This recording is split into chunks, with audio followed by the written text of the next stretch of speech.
This program is brought to you by thepodcastfactory.com.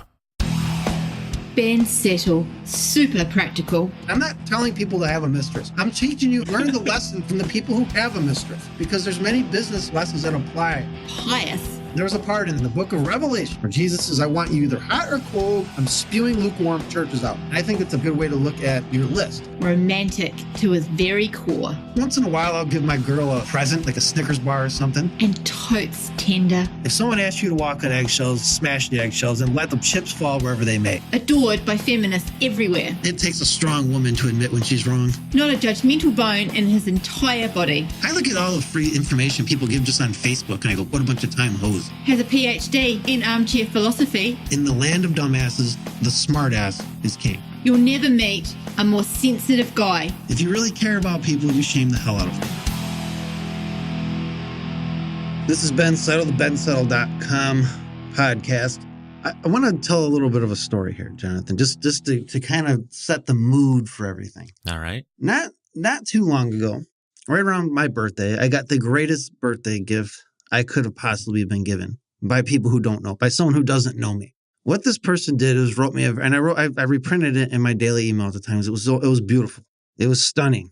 It was magnificent. This guy got super angry at me because, if you go to my website, you'll see a tab at the top that says swipe file, right? So, there's people who, oh, great, there's a swipe file here. I can swipe, right? So they click that, and then they see it's actually a letter from an IP attorney that was sent to someone who ripped one of my emails off word for word once. And it's not a very nice letter. And this guy read that. He got so angry at me. It was so funny. Like, it was this long, emotionally drenched, email. I mean, he was super rattled. He was dropping F-bombs and all those things. Nice. He was so mad because I didn't actually have a swipe file up there for him to copy and steal. And because I basically said, don't steal. Now, this doesn't happen all the time. But I do every now and then get an email from someone who literally takes that personally because they're basically saying I was intending to rip you off and, because so-and-so guru, and they always drop some guru's name, like that makes any difference to me whatsoever. And only serves to make me wonder what those gurus are teaching when they do it. They always drop it. And so-and-so's, and I'm like, okay, well, then you should go copy and steal so-and-so stuff. But this is what's going to happen if you steal from me. And they get very viscerally angry. Like they really need to go do some angry push-ups or something. So of course, I like to fan the flame a little bit, and I do. So here's the thing. When it comes to swiping, I'm not anti-swipe file.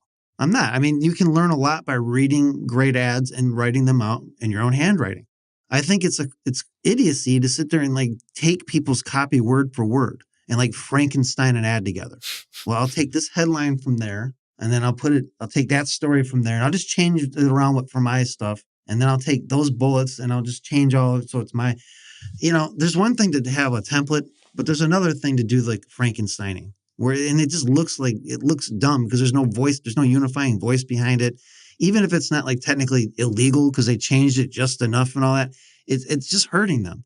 So when I do stuff like that and I make fun of all these swiping idiots, it's not because I necessarily I do have fun mocking them, but mostly it's because I'm actually trying to help people. I want them to think. I want them to understand that copywriting is problem solving. It's more of a case study than it is something that you just steal. It's problem solving and it's thinking. And people don't really want to do either. I mean, thinking literally burns calories. So put it that way, it's hard. When I interviewed the great A-list copywriter Doug Deanna many years ago for my copywriting grab bag product, I remember asking him about this. He said, he goes, that ad that you're looking at worked for that copywriter and that company and that product at that time in history. It's never going to be repeated. That's why these ads are always beat by a new ad. So people are copying and pasting something that doesn't even work anymore necessarily. And so that's a whole other thing. But he basically said, once you realize that it's just a case study, it's something you look at as a case study. It's not something you copy out. I mean, you can copy it by hand if you want to learn the cadence and the rhythm of a good ad, which I highly recommend doing. Gary Halbert used to call it neurological imprinting, and I believe it does work, and I think it's worth doing. But to sit there and try to use someone else's personality and their copy and swiping and copy and paste is just not only is it bad to do, I think it's stealing, but I think it's just bad to do as a practice. And I know there's certain copywriters out there who disagree with this, but it's not against the law for them to be wrong, Jonathan, as I say. Perfectly okay. We live in a free society, and they have every right to be as wrong as they want. I don't care. But Nice. that said, I want to cover my top 10 swipe file ads. These are not emails, but by studying these ads, I believe I became infinitely better at email because I studied these ads. I copied most of these, not all of them, most of them I copied out by hand, some of them several times, and they're all worthy of study. I will say this though, some of these I don't know where you can get them.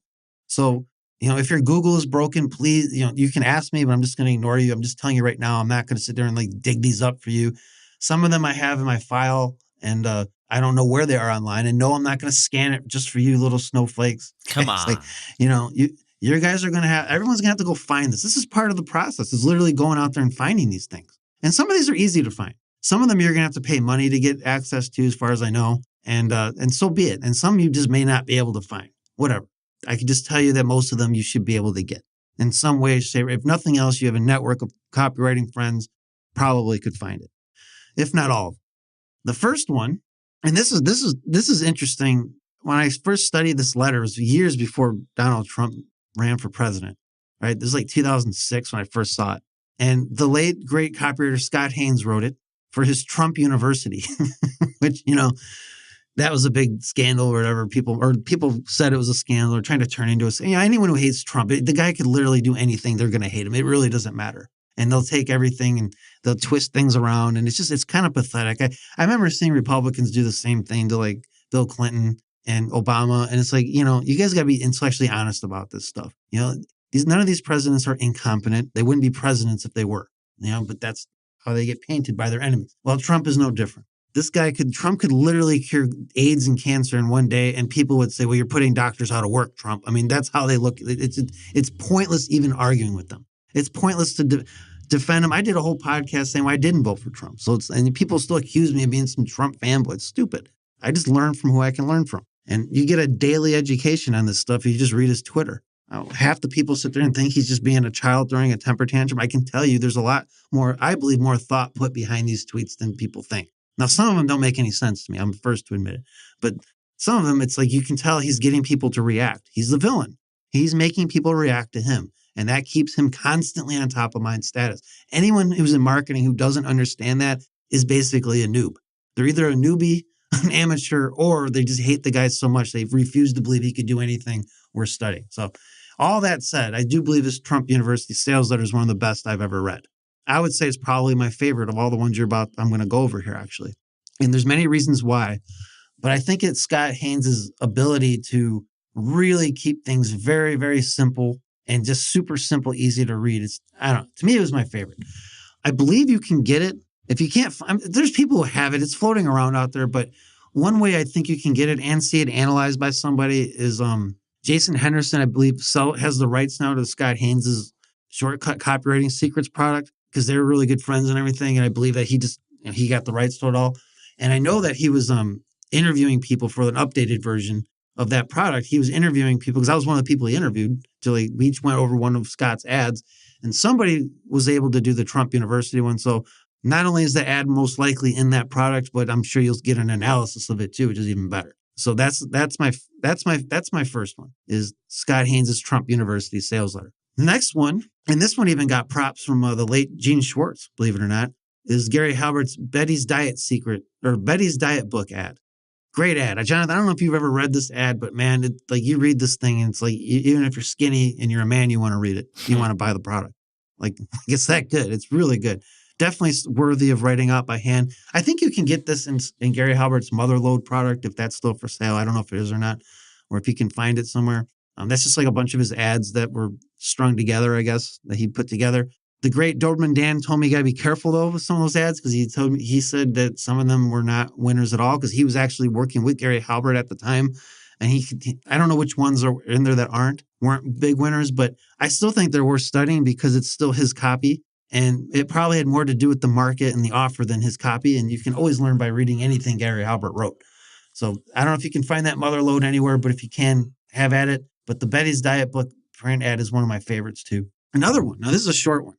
This is a short ad, Jonathan, is Gary Bencivenga's Interview That Win Jobs print ad. So apparently, I don't know if this was the 80s or whatever, he used to have a product about how to get jobs. I mean, I don't know if this was a side hustle of his. I don't know what it was, but it's in his $5,000 product. When he didn't really talk about it, but if you read it, it's brilliant. I like it because it starts out with like demonstration. It kind of teases you in. And the opening is very swipeable, by the way, without actually like stealing any of his words or anything. Just the structure of how he opens that ad is brilliant. Highly recommend it. And again, I've gone through that one many, many times, studied it very, very carefully, written it out by hand, all that. And I know that it's helped my copy, and I know it'll help yours too. The next one is Gene Schwartz's The TV Owner's Guide print ad. Now, you can get this on like newspaper. If you're a member of newspapers.com or newspaper.com, which I am, I don't know if it's newspapers or newspaper. You can actually find a lot of Gene Schwartz newspaper ads. You just like search for his name or Instant Improvement, which was the name of his company. Anyway, you can find this one in there. And he spends a lot of time in breakthrough advertising actually going through this ad. Jonathan, I don't know how familiar you are with breakthrough advertising. Yeah. But I'm assuming you've read it, yeah? Of course. At least once. Okay. 3 times. So you over. probably remember him 3 times. Okay. Well, that's more than most people do. And you probably remember him going through that. Like the headline, why aren't TV owners told these facts? Yeah. It's like a brilliant headline. It's like, now people will say, I'm going to swipe that. Well, you have to understand, he was talking to a very specific skeptical audience during the 60s, I think, when like people had TV set problems. And it was really expensive to get your TV fixed and all that. Just slapping that onto something else. Why don't so and so people know this? It's not necessarily going to work for you. It might, but don't just blindly swipe it for the sake of it. Like, study the ad. It's in Breakthrough Advertising, which I believe you can get I'm going on memory here, Jonathan, but I think it's breakthroughadvertisingbook.com. If not, just go to briankurtz.me and ask Brian Kurtz, because he's the one who has the rights to sell it. And so it is. It's not a cheap book. I think he sells it for like $125 or something. Yeah. Very cheap, though, compared to what you get. What's in it, my opinion. right. My humble. Man, it's me. That can be like a $900 book. I'd still buy it. It was actually the most stolen book in libraries, apparently, for a while. I don't know if that's just an urban legend or what. Yeah, I don't know like how true that was, but I know it was being sold on eBay for like $900 at one time or whatever. So it is. The next ad that I want that is in one of my favorite swipe file ads is John Carlton's Combat JKD ad. Now, I like the ad because I used to study JKD, which is Jeet Kune Do. It's Bruce Lee's thing. Obviously, I don't study it anymore, but I do find it very fascinating. And I love the ad itself. It's just it's really good ad. And you read it. And it's for the self-defense niche, obviously. And I don't know where you're going to find it, but I believe you could find, if you can get your hands on, there's a product, I don't know what the product's called, but it's basically Gary Halbert's 47 ads, his favorite ads. It's like 47 sales letters. And I have that product and I bought it off eBay many years ago and it was in it. So this is one of John Carlton's favorite ads. Gary Halbert's favorite ads that he put in as one of his 47 favorite ads of all time. And I believe of all these 10 swipe file ads I'm going through, I think this is the only one that's in that book, going on memory. So Combat JKD, well, anything John Carlton does is really good, especially his older stuff. And one of the reasons I like a lot of these ads too, Jonathan, is that they are print. They were print. They were not just like sloppily thrown up on a web page where you can get away with a lot more stuff. They used to spend money testing this stuff. It cost money to actually drop stuff in the mail to test back then. It's not like cheap now. It's cheap now. Back then, it wasn't so cheap. So they had to get all their stuff right. That's why when people ask, hey, Ben, I'm copying your ads. I'm like, don't copy my ads by hand. Believe me, I'm not just saying that either. I'm saying that because I don't put nearly the time and effort these guys did, because I don't have to. Something to think about. Another one. This is from the late, great Jim Rutz. And he had this sales letter for something called Integrated Health Solutions. And it has a really, really brilliant opening to it. I'll try to remember. I'm trying to remember what it is. But basically, it's like when you were a kid, you thought vitamin C was only good for curing scurvy, and it basically goes through all these little health facts. You used to put your feet, when you went to get shoes, you douse your body with radiation, because they used to put your feet like in a kind of X-ray type thing, I guess, Jonathan. I don't know. It was before my time. But apparently they were just like basically inundating your body with radiation just to try shoes on. And so he went through like these interesting facts like that. And people used to sprinkle, stuff on their cornflakes. And you start reading this ad and like, oh, you're just sucked into it. It's very, very good stuff. Anything by Jim Rutz is great if you can get your hands. It's not always easy to find his stuff, but I have heard, Jonathan, through the grapevine, a little something told me this, that Brian Kurtz is actually putting together a swipe file of Jim Rutz's ads. How about that? I will put me on the list to buy it right away is what I told him. I will just buy it. Like that, I cannot wait to see that. Because I've only seen like 3 of his ads. I haven't seen that many of them. But he gets away with doing things that most copywriters can't get away with. And I think I even did a podcast about this once or I did a video or something about it, how he's one of these guys who had such a great grasp of copywriting that even though some of the things he did and some of the headlines he wrote were not direct response headlines, they were still 100% direct response. Like new coup for Lou. You know, what the hell is that? Like what copywriter can get away with that? And it doesn't even mean anything. But that was like a big winner for him. So anything by Jim Rush is good. Next one is Mel Martin's What Never to Eat on an Airplane, which is like the first of many. I think there's several headlines on that sales letter. But Mel Martin was the master of fascinations. Like he's the reason that all of us now use fascinations basically. And we just tease the hell out of people with bullets and everything. I mean, you just don't get better at it than Mel Martin. He was the champ at that. I mean, how do you not, I mean, you read one bullet and you want to buy the book because it just, you have to know the answer. And the late Gene Schwartz used to say the reason his headlines work so well, Mel Martin's, was because there was an implied mechanism. There's like an implied thing there that you really need to know, even though it's not promising you anything.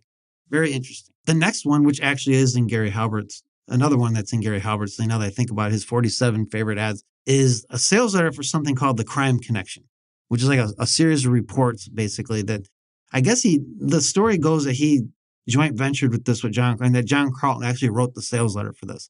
I'm telling you, it's between this and the Trump University sales letter. I actually probably think the Crime Connection one's better. Like just from an enjoyment, I don't know which one made more money, but just from like an enjoyable read. Like you can read this Crime Connection sales letter and it's just absolutely fascinating. Like it's the most fascinating read you'll ever have. It even starts with like, would you take money advice from a drug dealer or something like that? That's the opening. And it's like, what? And it's like, well, don't make your mind up too quickly because I've got a story to tell you like that's something like right out of The Godfather. And like then you're just sucked into this sales letter. It's amazing. The 9th one is the sales letter Gary Halbert wrote for the Josh Abraham letter, which was a newsletter about health, which I don't think was even ever launched. But if you go to thegaryhalbertletter.com, I'm pretty sure he has at least the first couple pages of this sales letter in one of his newsletters. But if you get his mother loads, you'll get the whole sales letter. And it's mostly bullets. Very brilliant, though. Very interesting how he would tease people in. I could sit here and try to explain it, but it's better just to let him demonstrate it, Jonathan. I know when to stay in my lane, and so be it. Finally, the last one is Gary Bencivenga's Lies, Lies, Lies Magalog, which is a not only brilliant ad, like Magalog, brilliant copy, but it uses infotainment very well, too. You can get that in his $5,000 course. I have no idea where else you would get it. And, you don't have to send me emails telling me where you found it. I don't care. I already have it. And, so it is. But I'm just saying for people who don't know where to get it, that's where I'd get it. And it's a great product to have anyway. So those are my top 10 swipe file ads, Jonathan. And I hope that people find it useful. I would say any one of them is worthy of serious study and even copying out by hand multiple times. Do that, and I don't see how you cannot become a significantly better copywriter.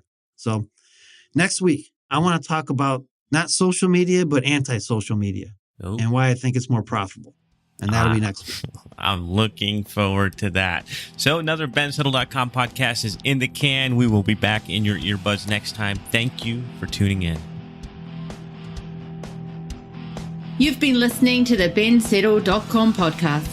To download yourself a free issue of Ben's prestigious $97 per month email players newsletter, which is going to show you 24 ways to write emails people eagerly read, click, and buy from, head on over to www.bensettle.com.